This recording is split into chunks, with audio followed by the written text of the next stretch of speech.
नमस्ते दोस्तों। आज के इस विशेष विश्लेषण में हम एक ऐसी जासूसी कहानी पर बात करने वाले हैं जिसे सुलझाने में इंसान को पूरे 2000 साल लग गए। जी हां, 2000 साल। हम बात कर रहे हैं परमाणु यानी एटम की।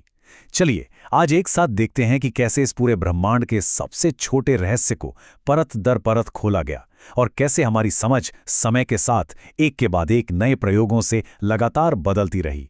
तो आज का हमारा ये सफर कुछ इस तरह रहेगा। सबसे पहले दार्शनिक परमाणु पर चर्चा होगी, फिर डाल्टन का वैज्ञानिक बदलाव, थॉमसन का मशहूर तरबूज मॉडल और वो ऐतिहासिक गोल्ड फॉयल प्रयोग। उसके बाद रदरफोर्ड का ग्रहीय परमाणु मॉडल और आखिर में हम देखेंगे कि कैसे ये परमाणु का विचार हमेशा एक निरंतर बदलती पहेली बना रहा है। तो चलिए सीधा गोता लगाते हैं अपने पहले हिस्से में, दार्शनिक परमाणु। हमारी कहानी शुरू होती है बहुत ही पुराने प्राचीन काल से, जब इंसानी दिमाग ने पहली बार ये सोचना शुरू ही किया था कि आखिर ये विशाल दुनिया किन छोटी छोटी चीजों से मिलकर बनी है। हजारों साल पहले प्राचीन भारत और यूनान के विचारकों ने ठीक एक ही बुनियादी सवाल पर गहराई से विचार किया था। लेकिन सोचने वाली बात यह है कि शुद्ध दार्शनिक सोच से वास्तविक वैज्ञानिक प्रयोगों तक पहुंचने का सफर बहुत बहुत लंबा था। 1808 तक हमारे पास कोई पुख्ता वैज्ञानिक प्रमाण नहीं था कि दुनिया असल में कैसे बनी है। ये सच में एक बहुत लंबा इंतजार था। प्राचीन भारत में आचार्य कणाद ने एक बहुत ही दिलचस्प विचार दिया। उन्होंने सुझाव दिया कि यदि हम किसी पदार्थ को बार बार तोड़ते जाएं, तो अंततः हम ऐसे कणों तक पहुंच जाएंगे जिन्हें और विभाजित नहीं किया जा सकता। उन्होंने इस सबसे छोटे हिस्से को परमाणु कहा। बिल्कुल यही बात यूनानी दार्शनिक डेमोक्रिटस ने भी कही और इसे एटमोस का नाम दिया, जिसका अर्थ भी अविभाज्य है। लेकिन जाहिर है उस युग में परीक्षण करने के लिए कोई प्रयोगशाला या माइक्रोस्कोप तो मौजूद थे नहीं, तो ये महज एक दार्शनिक कल्पना ही बनी रही। अब आगे बढ़ते हैं अपने दूसरे पड़ाव पर, डाल्टन का वैज्ञानिक बदलाव। यहां से परमाणु का ये विचार दार्शनिकों के दिमाग से निकलकर सीधे वैज्ञानिक प्रयोगशालाओं के भीतर पहुंचने वाला था। साल 1808 में जॉन डाल्टन ने अपनी एटॉमिक थ्योरी पेश की। ये दर्शन से औपचारिक विज्ञान की ओर एक बहुत बड़ी छलांग थी। डाल्टन ने सिर्फ हवा में बातें नहीं की, बल्कि उस समय के रासायनिक प्रयोगों और मापन के आधार पर यह ठोस सिद्धांत दिया कि सभी पदार्थ अविभाज्य कणों से बने हैं। यहीं से परमाणु की संरचना को समझने की असल आधुनिक यात्रा शुरू हुई। लेकिन विज्ञान कहाँ रुकने वाला था? हमारा तीसरा हिस्सा है थॉमसन का तरबूज मॉडल। 19वीं सदी के अंत तक आते आते परमाणु के अविभाज्य या कभी न टूटने वाले होने का वो पुराना भ्रम अचानक पूरी तरह से टूटने वाला था। 1897 की बात है। जे थॉमसन नाम के वैज्ञानिक ने कैथोड रे ट्यूब की मदद से गैसों के बीच बिजली के प्रवाह का अध्ययन करते हुए कुछ ऐसा खोजा जिसने पूरी वैज्ञानिक दुनिया को हिलाकर रख दिया। उन्होंने बहुत ही छोटे नेगेटिव चार्ज वाले कणों की खोज कर डाली, जिन्हें आज हम इलेक्ट्रॉन कहते हैं। इस एक अकेली खोज ने यह साबित कर दिया कि परमाणु वास्तव में अविभाज्य नहीं है, बल्कि उसके अंदर भी कुछ न कुछ जरूर मौजूद है। अब एक बड़ी उलझन सामने खड़ी थी। चूंकि इलेक्ट्रॉन नेगेटिव थे और परमाणु कुल मिलाकर न्यूट्रल होता है, तो इसका मतलब उसका पॉजिटिव चार्ज कहाँ छिपा था? इस गुत्थी को सुलझाने के लिए थॉमसन ने अपना मशहूर तरबूज मॉडल पेश किया। उन्होंने कल्पना की कि पूरा परमाणु एक तरबूज की तरह पॉजिटिव चार्ज का एक ठोस गोला है और उसमें धंसे हुए बीज वे नेगेटिव इलेक्ट्रॉन हैं। ये परमाणु के आंतरिक संतुलन को समझाने का बहुत ही शानदार और पहला गंभीर प्रयास था। तो अब आते हैं कहानी के सबसे दिलचस्प मोड़ पर, गोल्ड फॉयल प्रयोग। विज्ञान में हर नए मॉडल की कड़ी परीक्षा होती है और अब थॉमसन के इस तरबूज मॉडल को टेस्ट करने का समय आ चुका था। जरा एक वैज्ञानिक के नजरिए से सोचिए, अगर थॉमसन का तरबूज मॉडल बिल्कुल सही था और परमाणु सच में पॉजिटिव चार्ज का एक ठोस और भरा हुआ गोला था, तो अगर हम उसके आर पार कुछ बेहद छोटे और तेज कणों की बौछार करें तो क्या होना चाहिए?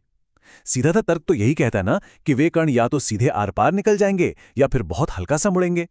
बिल्कुल यही जांचने के लिए 1911 में रदरफोर्ड के मार्गदर्शन में गीजर और मार्स्टेन में अपना मशहूर गोल्ड फॉयल एक्सपेरिमेंट किया।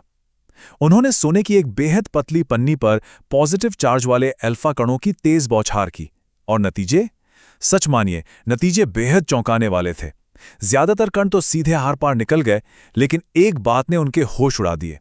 कुछ कण ऐसे तेजी से मुड़े जैसे वे किसी बहुत ही भारी चीज से टकराकर सीधे वापस लौट आए हों। रदरफोर्ड के लिए यह बिल्कुल ऐसा था जैसे आपने किसी पतले कागज के टुकड़े पर तोप का गोला दागा हो और वो पलटकर आप ही को लग जाए। ये पूरी तरह से अविश्वसनीय था।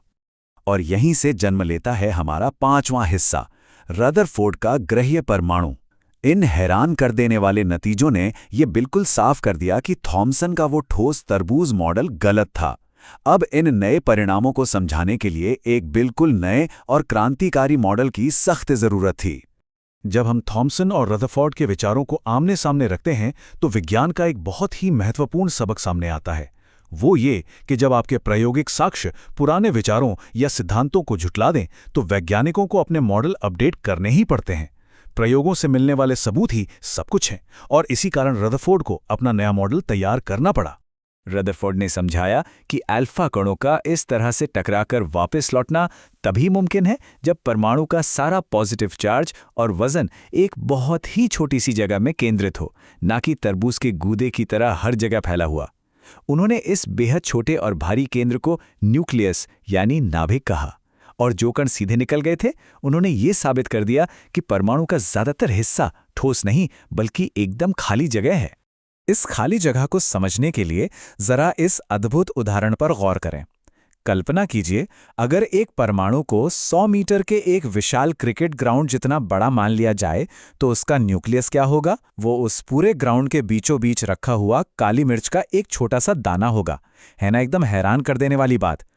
इस पैमाने से हम आसानी से समझ सकते हैं कि परमाणु असल में ठोस नहीं है, वो ज्यादातर एकदम खाली शून्य है। तो रदरफोर्ड के इस ग्रहीय मॉडल या प्लैनेटरी मॉडल की मुख्य बातें क्या थीं? पहली, ज्यादातर हिस्सा खाली जगह है। दूसरी, बीच में एक बहुत भारी और पॉजिटिव न्यूक्लियस है। तीसरी, इलेक्ट्रॉन इसके चारों ओर ठीक वैसे ही चक्कर लगाते हैं जैसे ग्रह सूर्य के चारों ओर लगाते हैं। और चौथी, न्यूक्लियस परमाणु से लगभग 1 लाख गुना छोटा है। इस मॉडल ने गोल्ड फॉइल प्रयोग के रहस्य को पूरी तरह से सुलझा कर रख दिया। चलिए अब पहुंचते हैं अपने आखिरी हिस्से पर, निरंतर बदलता परमाणु। क्या हमारी ये जासूसी कहानी यहीं खत्म हो जाती है? बिल्कुल नहीं। अब हम विज्ञान की वास्तविक प्रकृति को और भी गहराई से समझेंगे। देखिए, रदरफोर्ड का मॉडल शानदार तो था, लेकिन उसमें एक बहुत बड़ी खामी थी। भौतिकी के बुनियादी नियमों के अनुसार अगर कोई इलेक्ट्रॉन न्यूक्लियस के चारों ओर गोल घूम रहा है तो उसकी दिशा लगातार बदल रही है, जिसका सीधा मतलब है कि उसे लगातार अपनी ऊर्जा खोनी चाहिए और अंततः उसे न्यूक्लियस में गिर जाना चाहिए। अगर ऐसा होता तो दुनिया के सभी परमाणु नष्ट हो जाते, लेकिन परमाणु तो स्थिर होते हैं। इसका मतलब था कि रदरफोर्ड का मॉडल भी पूरी तरह से सही नहीं था।